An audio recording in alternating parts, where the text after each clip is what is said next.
Shalom. Siapa percaya punya Tuhan yang luar biasa, angkat tangan. Amin, Tuhan kita luar biasa. Hari ini Bapak Ibu saya akan sampaikan mengenai beyond expectation, melebihi harapan kita. Jadi kalau kita punya harapan, kita punya Tuhan, itu yang senantiasa mampu memberikan melebihi harapan kita. Yang setuju katakan amin. Katakan melebihi harapan. 1, 2, 3. Melebihi harapan. Jadi apapun harapan kita, Tuhan kita luar biasa. Kita lihat satu ayat terlebih dulu. Janji di dalam Efesus 3 ayat 20 dan 21. Saya akan bacakan. Bagi dialah yang dapat melakukan jauh lebih banyak. Berapa banyak? Jauh lebih banyak. Jadi kalau kita berharap 4, terus kemudian cuma 5 itu artinya sedikit aja jaraknya. Tapi ini jauh lebih banyak daripada yang kita doakan. Bahasa Inggrisnya dikatakan, now to him who is able to do immeasurably more than all we ask. Jadi jauh lebih banyak daripada yang kita doakan atau pikirkan. Seperti yang ternyata dari kuasa yang bekerja di dalam kita, bagi dialah kemuliaan di dalam jemaat dan di dalam Kristus Yesus turun-temurun sampai selama-lamanya. Amin. Jadi Bapak Ibu, ketika kita melihat bahwa hari ini topiknya adalah mempengaruhi orang-orang di gereja, maka menurut saya salah satu yang harus dipengaruhi adalah supaya orang-orang di tempat ini yakin bahwa Tuhan kita luar biasa. Amin. Dan hari ini saya mau perkenalkan Tuhan yang mampu memberikan jauh lebih banyak, bukan cuma sedikit banyak, jauh lebih banyak dari yang kita doakan atau kita pikirkan. Jadi Bapak Ibu mungkin nggak berdoa, jarang berdoa, tapi saya percaya Bapak Ibu pernah berpikir, atau jangan-jangan juga jarang berpikir, gitu ya. Enggak kan ya? Berpikir kita ingin sesuatu atau kita berharap sesuatu. Saya sangat percaya bahwa itu bisa terjadi di dalam hidup kita. Keinginanmu akan jadi. Yang setuju katakan amin. Harapanmu akan jadi. Apapun harapanmu itu akan jadi. Mungkin orang berkata ini sudah gak masuk akal. Puji Tuhan, karena kita kenal Tuhan yang memang menjawab hal-hal yang tidak masuk akal. Karena kalau Tuhan hanya memberikan hal-hal yang masuk akal itu bukan Tuhan yang luar biasa. Tuhan yang luar biasa memberikan hal-hal yang tidak masuk akal. Oleh karena itu kita punya Tuhan yang betul-betul luar biasa. Hari ini kita akan lihat setiap kita itu pasti mengalami hal yang luar biasa dari Tuhan. Kita lihat ya Bapak Ibu contohnya, satu aja kita lihat ini ya. Di dalam Yosafat 2 Taurik 20 ya, semua nanti kita bahas. Bapak Ibu kalau dengar 2 Taurik 20 itu apa yang Bapak Ibu kenal? Saya percaya itu adalah ayat yang mengatakan Tuhan berperang bagi kita, bukan kamu yang berperang tetapi aku yang berperang, itu ya. Hari ini kita mau bahas itu. Kita akan mulai dengan satu peristiwa Bapak Ibu, ada problem di dalam diri Yosafat. Saya akan bacakan. Setelah itu, ayat yang ke-1 dan 2, setelah itu Bani Moab dan Bani Amon datang berperang melawan Yosafat bersama-sama sepasukan orang Meunim. Datanglah orang memberitahukan Yosafat. Baca sama-sama yuk, 1, 2, 3. Suatu laskar yang besar datang dari seberang laut Asin dan Edom menyerang tuanku. Sekarang mereka di Heseson Tamat yakni En-Gedi. Jadi ada memusuh laskar yang besar. Jadi Bapak Ibu boleh percaya boleh tidak, suatu mukjizat dalam hidup kita itu harus dimulai dengan suatu masalah yang besar. Jadi kalau Bu Nani punya masalah yang besar itu puji Tuhan. Berarti miracle akan terjadi. Kalau masalahnya nggak besar, nggak perlu miracle Bapak Ibu. Bapak Ibu misalkan saya butuh uang $5. Saya mau doa puasa. Nggak usah Bapak Ibu kalau cuma $5 datang ke saya aja saya kasih kalau sudah doa puasa. Tapi kalau engkau perlunya lebih banyak, engkau perlu Tuhan yang bekerja secara luar biasa. Jadi hari ini siapapun engkau yang punya masalah semakin besar, semakin mengucap syukur Bapak Ibu. Karena apa? Karena hal yang lebih luar biasa kan terjadi. Bukannya ya udah kalau gitu saya tak cari-cari masalah, saya tak ambil utang banyak terus kemudian nggak bayar supaya ditagih orang. Itu kan cari-cari masalah. Ini Yehosafat nggak cari-cari masalah. Memang dia lagi diserang. Jadi kalau kita lagi diserang, itu tenang saja. Lihat kanan kiri katakan tenang saja. Semakin problemnya besar, semakin tenang. Kelihatannya ini tidak selesai. Lah itu malah bagus, karena pasti selesai bersama dengan Tuhan. Nggak selesai kalau dengan kita. Kalau dengan Tuhan tidak ada yang mustahil. Semuanya pasti bisa selesai. Jadi hari ini masalahnya begitu orang menghadapi hal-hal yang seperti ini, beberapa orang malah mundur. Beberapa orang berkata, jadi orang Kristen kok malah punya banyak masalah? Padahal ketika kita punya banyak masalah, itu harusnya kabar baik. Kenapa? Kita harus semakin dekat dengan Tuhan. Kita lihat Bapak Ibu, apa yang dia lakukan? Keren nih yang dilakukan. Dia enggak bingung, dia enggak khawatir, ya takut sih. Tapi ayat yang ketiga dan 4 saya bacakan. Yehosafat, baca sama-sama aja. 1, 2, 3. Yehosafat menjadi takut, lalu mengambil keputusan untuk mencari Tuhan. Cukup. Kalau takut, apa yang harus dilakukan? Nah itu keren Bu.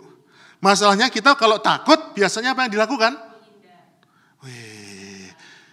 Lari. Kalau kita takut, biasanya bersembunyi. Kalau kita takut, malah tidak mau ketemu Tuhan. Ketika kita takut, langkah pertama adalah mencari Tuhan. Ia menyerukan kepada seluruh Yehuda supaya berpuasa. Dan Yehuda berkumpul untuk meminta pertolongan daripada Tuhan. Mereka datang dari semua kota di Yehuda untuk mencari Tuhan. Hari ini saya ingin setiap kita yang ada di sini itu kembali lagi mencari pertolongan Tuhan.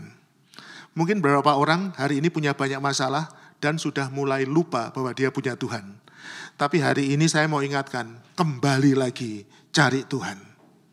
Kembali lagi datang kepada pertolongan kita yang sesungguhnya, yaitu Tuhan pencipta alam semesta.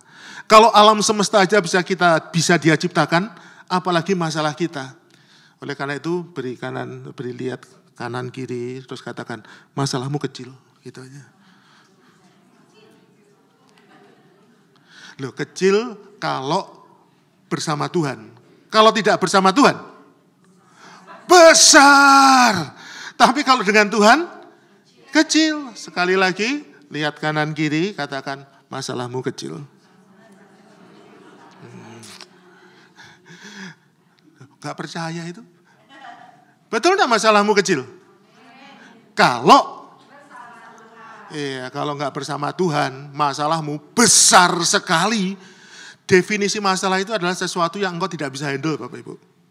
Kalau engkau bisa handle, namanya bukan masalah. Nah sekarang masalahmu besar, artinya apa? Engkau tidak bisa handle sendiri. Ini adalah waktu untuk mencari Tuhan. Jadi hari ini saya ingatkan siapapun engkau, kalau engkau merasa sudah agak jauh dari Tuhan, waktunya lagi kembali kepada Tuhan. Tuhan sanggup memberikan pertolongan.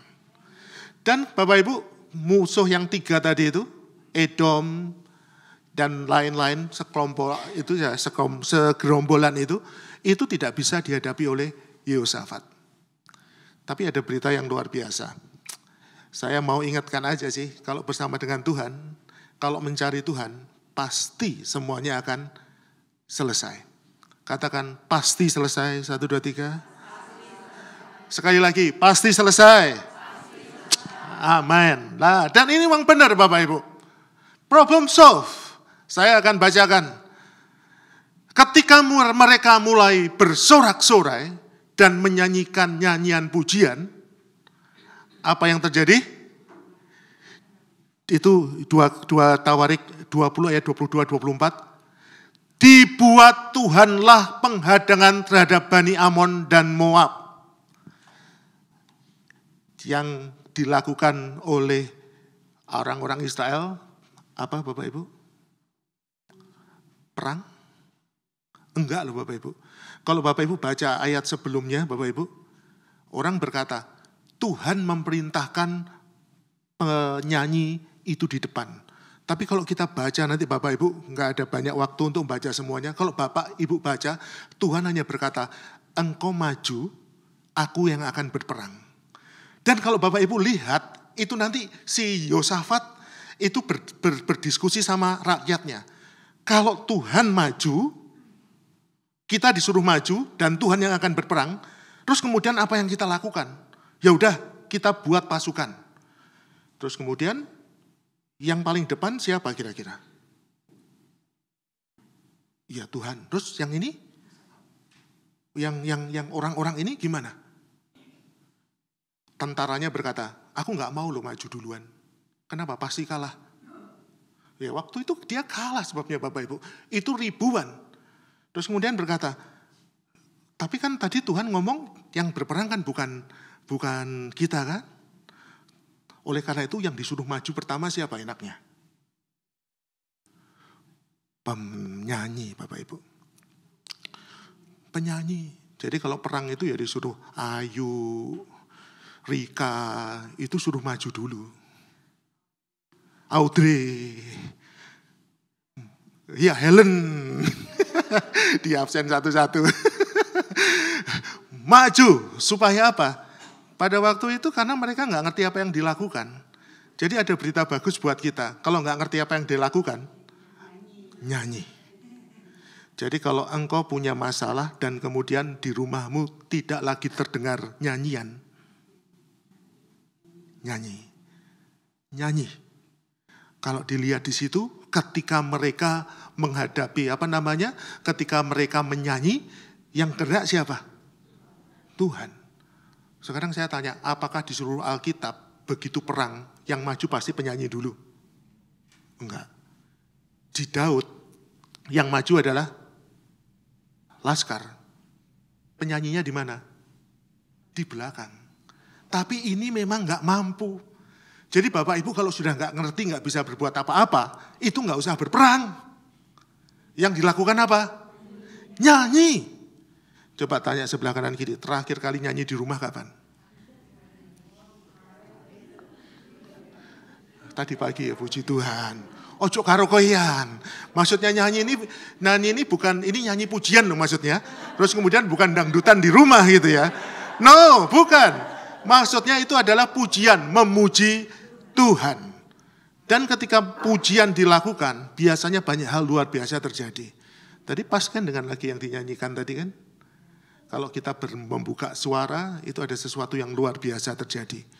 Oleh karena itu kalau masalahmu nggak selesai-selesai, pertimbangkan untuk memperbanyak nyanyi, pujian. Amin? Oh nggak yakin sih? Yakin loh itu firman Tuhan. Jadi kalau kita nggak bisa berbuat apa-apa, langsung kita angkat tangan aja. Yang dia lihat kan iman. Tuhan pasti sanggup. Tuhan pasti bekerja, Tuhan pasti melawat, dan ada sesuatu yang luar biasa akan terjadi. Jadi kalau kita punya masalah Bapak Ibu, kalau engkau fokus kepada masalahmu Bapak Ibu, biasanya nggak selesai. Sudah berusaha, mentok, maka yang harus dilakukan apa? Diam, ngangkat suara, ngangkat tangan, ngangkat suara dan berkata, Tuhan, Engkau yang luar biasa besar. Engkau sanggup melakukan segala sesuatu. Ketika Engkau sudah nggak bisa sampai suatu titik Engkau berusaha, sudah mentok, itu Engkau harus mengandalkan Tuhan secara luar biasa. Harus berbanyak Engkau memuji dan menyembah Tuhan. Mengadangkan terhadap Bani Ammon dan Moab dan orang-orang dari pegunungan Seir yang hendak menyerang Yehuda. Sehingga mereka terpukul kalah. Yang mukul kalah siapa? Tuhan. Lalu Bani Ammon dan Moab berdiri menantang penduduk pegunungan Seir, hendak menumpas dan memunahkan mereka. Terus kemudian yang terjadi apa? Dua kelompok menyerang, satu kan? Kan mereka tiga tuh, Ammon, Moab, dan pegunungan Seir. Ammon, Moab bersatu menyerang orang Seir. Terus kita lanjutkan. Segera sesudah mereka membinasakan penduduk Seir, yang terjadi apa? Mereka saling bunuh-membunuh. Jadi yang dilakukan bangsa Israel apa? Iya nyanyi sambil Nonton apa? Mereka bunuh-bunuhan. Padahal itu siapa? Musuh yang harusnya dilawan. Tapi mereka bisa 2 lawan 1, setelah itu yang 2 ini berantem sendiri. Itu akan bisa terjadi di dalam hidup kita. Sesuatu yang menurut kita datangnya sulit luar biasa. Tapi kalau Tuhan sudah bekerja tanpa kita, mereka bisa perang-perang sendiri. Sekarang saya mau tanya, mungkin gak itu terjadi dalam hidupmu? Bukan mungkin, pasti terjadi. Kalau memang engkau tidak mampu dan engkau menyerahkan segala sesuatunya kepada Tuhan. Lah problemnya adalah banyak orang tidak mau menyerahkan kepada Tuhan. Mereka pengen menyelesaikan sendiri. Terus, ini ya, ketika orang Yehuda tiba di tempat peninjauan di padang gurun, mereka menengok ke tempat laskar itu, baca sama-sama kalimat terakhir, 1, 2, 3, tampaklah semua telah menjadi bangkai berhantaran di tanah, tidak ada yang terluput. Siapa pengen melihat masalahnya selesai, katakan. Jadi dalam hidupmu Bapak Ibu. Engkau perlu memuji Tuhan, dan engkau akan melihat tiba-tiba masalahmu itu bisa selesai. Apa segampang itu? Tapi prosesnya kan tidak segampang kan? Prosesnya nggak gampang, tapi pasti bisa selesai. Lah banyak orang itu fokus hanya pada masalah selesai Bapak Ibu. Nanti saya ada cerita Bapak Ibu. Di Surabaya, setelah saya melayani gini Bapak Ibu ya, kemudian ada orang mau bertanya, Pak saya mau tanya, kira-kira kalau saya jual ginjal itu sesuai Alkitab itu boleh apa tidak? Boleh nggak sih jual ginjal menurut Alkitab? Saya tanya, ginjalmu ditawar berapa? Kamu enggak ginjal-ginjal kalau nggak ada ginjal gitu ya. Itu bahasa Jawa itu ya. Enggak, saya tanya, ditawar berapa? 60 juta Pak. 60 juta itu kalau dikurskan 6.000. Dan ini orangnya maksa loh Pak. Kenapa kamu mau jual ginjal? Saya punya utang. Kalau saya jual ginjal saya titipkan, saya bayarkan, selesai. Terus tapi kan kamu nggak punya ginjal, tapi kan Tuhan sanggup menyehatkan saya. Saya ngomong loh, kalau Tuhan sanggup menyehatkan kamu, Tuhan sanggup nggak membuat kamu pulih dari utang? Kayaknya sudah lama nggak bisa selesai utangnya. Oleh karena itu menurut saya itu luar biasa. Terus kemudian saya coba cekkan itu Bapak Ibu. Ternyata di pasar gelap itu ginjal itu laku waktu itu kurang lebih 2,5 miliar Bapak Ibu. 2,5 miliar itu berarti berapa kalau dibagi 10.000?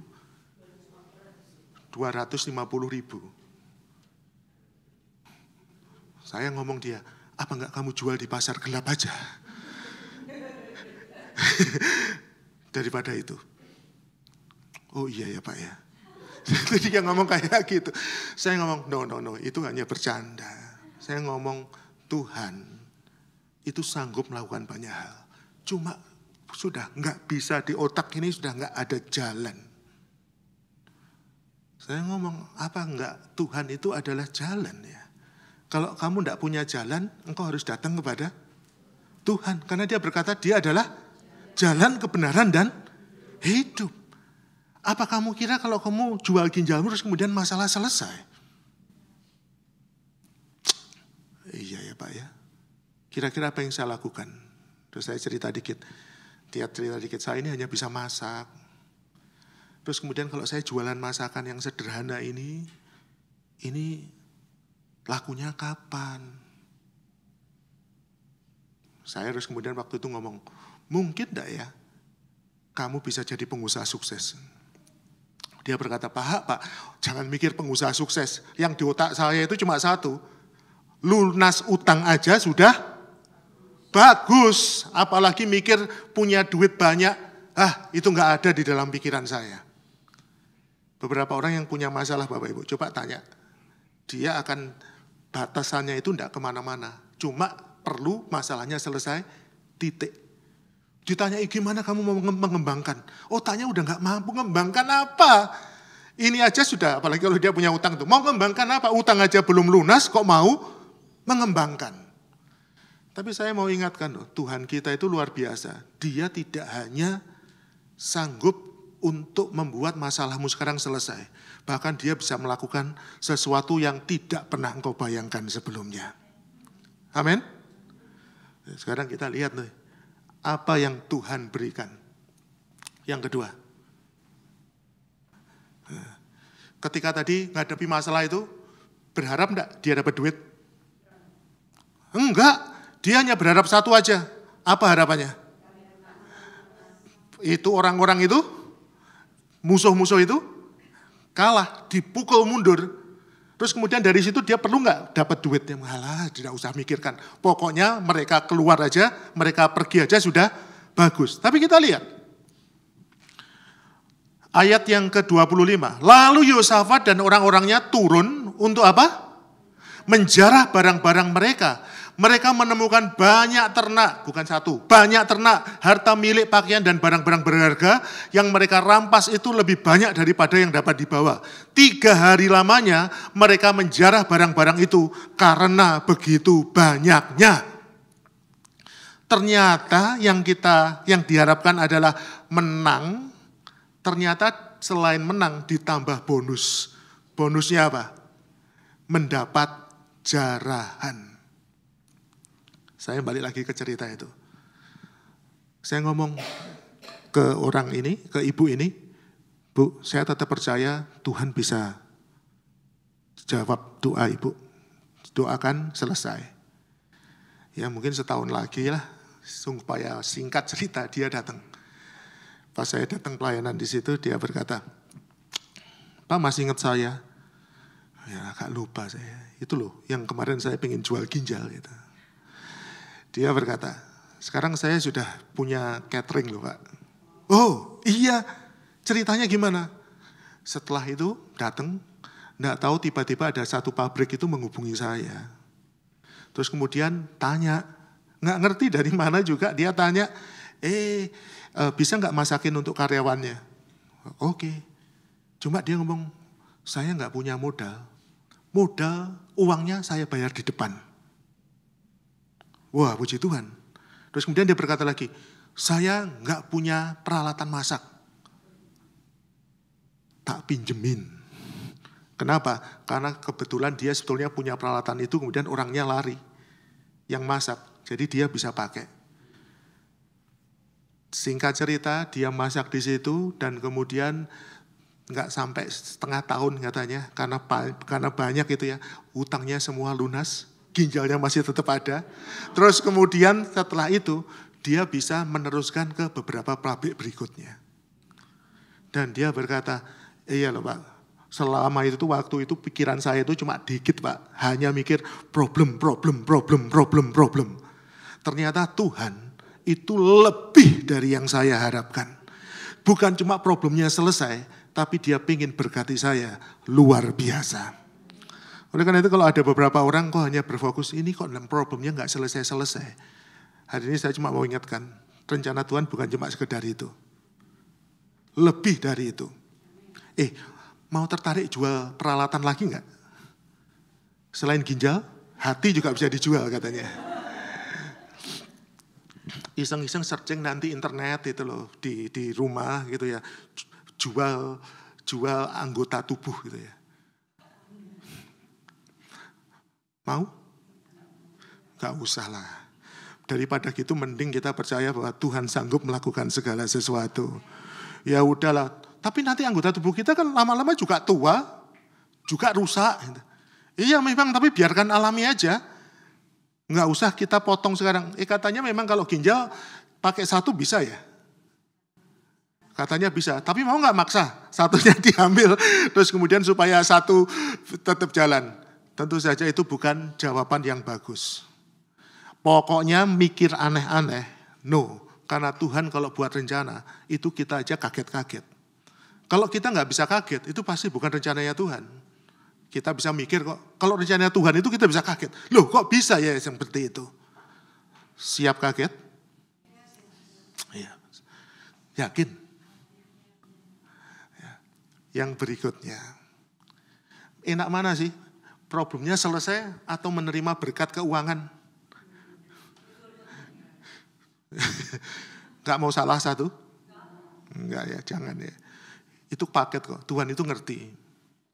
Dan dia ngomong, kadang-kadang Tuhan itu menurut saya kadang-kadang dia pengen nguji kita aja. Aku ini sebetulnya pengen memberkati Yosafat. Berarti apa yang dilakukan? Kirim aja itu, mereka nyerang. Ketika mereka nyerang kan bawa barang-barang kan? Ya nanti kita kalahkan mereka supaya barang-barangnya didelivery untuk Yosafat. Lumayan kan delivery dari Edom, dari Amon, dari Seir dibawa semua ke situ. Setelah barangnya ada, orangnya dibunuh. Maka barang-barangnya bisa datang ke Yosafat dengan delivery fee yang sangat murah. Berkatmu sedang dikirimkan. Tapi ya engkau harus menghadapi masalah. Tapi enggak apa-apa. Karena setelah itu hal yang luar biasa pasti terjadi dalam hidup kita. Kok enggak percaya sih? Kalau kita ikut Tuhan dan merasa bahwa hidup kita biasa-biasa, karena kita punya Tuhan yang biasa-biasa, sayang sekali. Karena Tuhan kita itu luar biasa.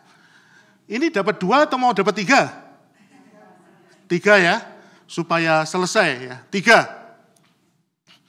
Setelah itu Bapak Ibu, ayat yang ke-29. Ketakutan yang dari Allah menghinggapi semua kerajaan negeri-negeri lain. Kenapa? Karena Tuhannya sanggup membuat mereka berperang sendiri. Ketika mereka mendengar bahwa Tuhan yang berperang melawan musuh-musuh Israel dan kerajaan Yosafat amanlah karena Allahnya mengaruniakan keamanan kepadanya di segala penjuru. Saya tulis di situ result yang ketiga itu receive fame, ketenaran atau good name. Maunya apa tadi? Selesai masalahnya. Dapatnya apa? Masalah selesai. Yang kedua, duit. Yang ketiga, nama baik, ketenaran. Enggak usah nyari Bapak Ibu. Percaya enggak? Seringkali masalah yang datang dalam hidup kita itu adalah salah satu hal cara Tuhan untuk membuat kita itu terkenal. Jadi ceritanya kalau Fitri kalau cuma langsung dapat anak terus mudah gitu terlalu ceritanya kurang banyak. Mungkin harus dibuat agak sulit dulu supaya nanti kalau ceritanya lebih panjang. Sama seperti Sarah, perlu usia berapa itu? 90 dulu dong. Kalau dia usia 30-an punya anak, semua orang juga kalau diceritain, saya usia 30 punya anak, orang berkata apa? Biasa, nggak perlu Tuhan kan? Seolah-olah. Tapi kalau 90, lah itu baru perlu, apalagi dikatakan dia sudah menopause. Ini yang anak-anak muda tahu nggak itu menopause? Udah lupakan aja kalau nggak tahu ya. Itu yang belum menikah mungkin nggak tahu itu apa itu. Tapi ya udah, lupakan aja. Ketika itu yang terjadi, maka kita tahu bahwa yang kalau itu benar-benar terjadi, Tuhan yang mengerjakan segala sesuatu. Masalahnya apa Bapak Ibu? Kadang-kadang mata kita nggak bisa melihat dengan jelas bahwa Tuhan itu punya rencana yang luar biasa. Sama seperti saya sekarang ini Bapak Ibu. Sejak kemarin ya, itu kacamata saya hilang Bapak Ibu. Jadi hari ini saya nggak pakai kacamata itu bukan gaya-gayaan. Ini saya betul-betul saya kesulitan melihat Bapak Ibu, nggak terang sama sekali itu. Yang belakang itu wajahnya Ayu sudah nggak bisa lihat saya. Hanya cuma putih itu aja sudah. Saya pikir istri saya kan itu baru beli kacamata tuh. Ya tuh dia ngomong kamu beli. Saya ngomong jangan, masih ada. Nanti aja sebentar lagi saya pulang ke Indonesia itu ya. Saya pikir awalnya disembunyikan istri saya itu. Supaya apa? Supaya saya mau beli kacamata, oleh karena itu disembunyikan. Kamu betul-betul sembunyikan enggak itu? Ternyata enggak itu. Saya ngomong, ini loh saya sudah 2 hari enggak ngelihat, enggak pakai kacamata. Itu berat. Kemarin rumah dibersihin hanya untuk nyari kacamata. Enggak ketemu. Ada saya mikir kalau dia yang menyembunyikan berarti dia pinter sekali, menyembunyikannya di mana, karena saya udah bongkari semua. Mungkin itu salah satu cara untuk saya beli kacamata, mungkin. Kalau saya sih berharap kalau hari ini nggak ketemu, besok pagi saya beli. Dan ketika itu saya baru bisa ngelihat, baru tahu kalau nggak pakai kacamata, itu ngelihat itu semuanya nggak jelas. Dan ketika seperti itu Tuhan berkata, seringkali kamu pun juga demikian secara rohani. Kamu nggak bisa melihat dengan jelas. Banyak hal itu Tuhan sudah rencanakan secara luar biasa. Problemnya kita nggak bisa melihat, kita nganggap itu bukan hal yang baik. Jadi kita seringkali yang seperti itu. Cuma saya ingatkan aja sih, bahwa apapun yang terjadi, Tuhan punya maksud yang luar biasa. Hari ini cuma sederhana sih. Tuhan janjikan 3. 1, problemmu selesai. Kedua apa? Berkat materi. Ketiga, nama baik. Mau yang mana? Mau semuanya kan? Padahal kita waktu itu ketika kita punya masalah, kita berkata, Pak, gak mikir 2, 3 Pak. Mikirnya 1 aja pokoknya. Masalah selesai, itu sudah mengucap syukur, sudah luar biasa. Tapi ternyata Tuhan itu memberi senantiasa beyond our expectation. Yang kita inginkan, bukan yang kita inginkan, yang diinginkan semua orang. Nggak usah munafik ya, nggak usah bohong ya. Yang diinginkan orang punya duit banyak, diinginkan orang apa enggak? Iya, punya nama baik diinginkan atau terkenal, diinginkan orang apa enggak? Iya, diinginkan orang. Dan Tuhan berkata, aku tahu, oleh karena itu aku bisa berikan itu. Cuma harus lewat masalah-masalah yang mungkin engkau nggak bisa atasi. Dan engkau perlu mencari Tuhan. Oleh karena itu saya ingatkan, cari Tuhan. Dan ada banyak hal yang luar biasa akan terjadi dalam hidupmu. Saya kadang merasa, sudah umur sekian, sudah apalagi yang dicari. Gitu ya. Tapi hari ini Tuhan berkata, masih banyak yang bisa engkau lakukan. Saya pikir sudah saya ngomong, nanti saya ini bangun rumah lagi, berapa banyak lagi ya. Gitu ya. Saya pikir nantilah paling bangunkan rumah untuk anak-anak saya. Gitu. Tapi kemarin ngomong, enggak, kamu coba bangun rumahmu sendiri dulu, 1 lagi lah, yang terakhir. Sebelum, bahkan bukan yang terakhir, mungkin beberapa kali lagi gitu. Dan ngomong, masa sih itu bisa? Tuhan berkata, ya kalau memang kamu mau, ya itu bisa terjadi. Saya ngomong ya, kalau Tuhan izinkan, ya saya senang aja. Bapak Ibu kalau dikasih rumah mau gak sih? Gak keberatan? Saya tanya itu sebelahnya, kalau dikasih keberatan enggak? Itu. Pasti gak keberatan. Tapi jalannya susah. Loh, kalau tidak pegunungan Amon, Moab, dan orang pegunungan Seir datang, mana bisa mereka bawa harta bendanya? Oleh karena itu mau nggak diserang dulu? Jadi diem. Karena itu salah satu cara, itu dibiarkan eneminya menyerang, dan kemudian nanti sama seperti ketika setan suka ketika Yesus disalib, dia pikir selesai. Padahal itu adalah awal terjadi kemenangan yang besar. Jadi ketika engkau punya masalah yang besar hari ini, senyum aja dan berkata, ini awal terjadi sesuatu yang besar. Dan yang kita lakukan adalah mencari Tuhan, dan Tuhan akan tunjukkan apa yang harus dilakukan.